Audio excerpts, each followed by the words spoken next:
So, update.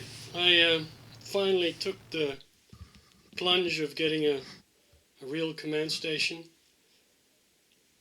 Some of you may know I have a software command station that runs on an old PC.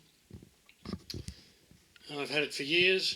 It's free and it's done its job all those years. But now that my layout's getting bigger and bigger, and I want to do more things, I'm starting to see one or two little issues.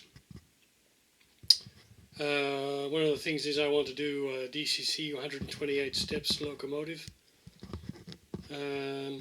which gives a smoother run, and I want to be able to program decoders more easily with, for instance, JMRI Decoder Pro or something like that. And so I've been looking around on the internet, because I think the prices that they charge now for the more modern command stations like your ECOSs and your Markland Central Station 3s and those type of things of 500 or so euros, dollars or pounds, whatever your currency is, or more. And it's rather ridiculous, so I've been waiting quite a while now, and I've been scrounging internet. Finally got this one, an older version of the Intellibox from Eulenbrock, but it's multi-protocol, DCC and Motorola, and a very important thing is it has the booster connections, the Markland type booster connections, and the S88 feedback monitor connections that the more modern boosters nowadays don't seem to have. I've looked at the Z21 and some of those types, and they only seem to have local net type things on them. So I didn't want to put in all sorts of adapters and other things, so this is exactly what I've been looking for. It's an RS-232 computer interface, but whether it's USB or that, it works fine. I've already had it hooked up to my rock rail. It works perfectly. I've had trains running on the test track over here. So this is just jury rigged at the moment with the test track, just to test all the functions. They seem to be working, so I'm going to now install it on the layout. Okay, this is a little experiment showing this short circuit protection or indication method using the car lamp in series.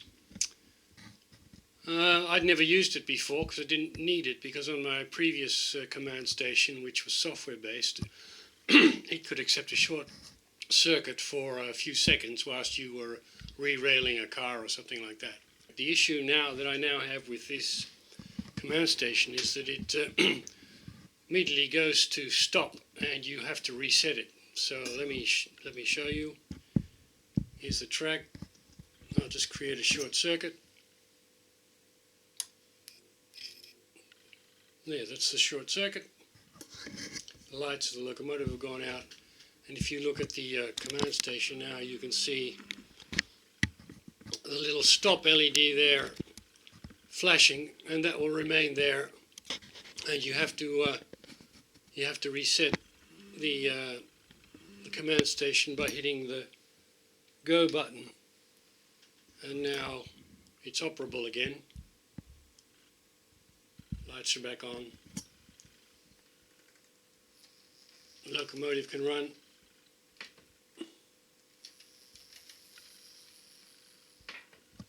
So it's all working again. But the issue is, for every short circuit, even a very, very short ones, things that could happen across a turnout, for instance, then the Intellibox is hitting its stop button. So I've been looking on internet, and one of the ways to avoid that is to put in the so-called light bulb circuit. And I'll put up a picture of that.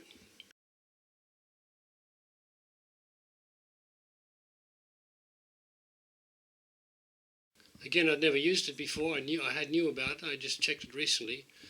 I've tried it, and it gives amazing results. So let me. At the moment, the command station is hooked up directly to the track, but now I'm going to install the bulb in between. Hold on.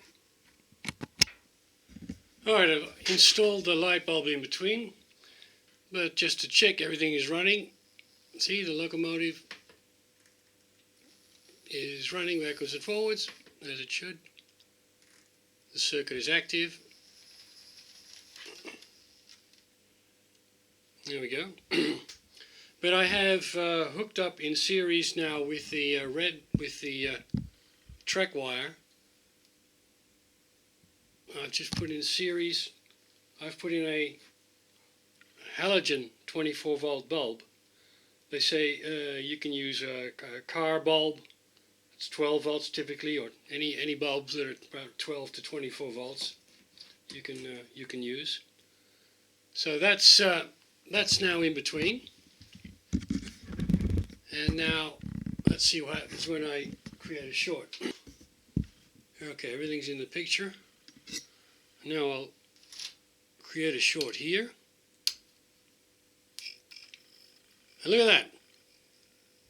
The light bulb goes on. You can hear it humming. Light bulb goes off. The Intellibox hasn't seen the short. It's still green. Can operate. And just to prove it, let's run the logo. There we go, no effects. So we'll do that again. Create the short circuit. Light goes on. Short circuit's active. Short circuit's disappeared. The Intellibox, or the command station, is still active. No need to go and reset it. And everything's back to normal again. Oh, I think this is terrific. So I'm going to be installing this. And you can do one of these circuits for each booster output that you have, each power area, so that you also know where the short is. But that's terrific, I think. Short, light bulb, short out, everything's active, it remains active. So you can, little shorts that occur during derailings or cross points or whatever, now you don't have to go and reset the system, and everything will continue on. So really neat. I'm going to be installing that. Okay.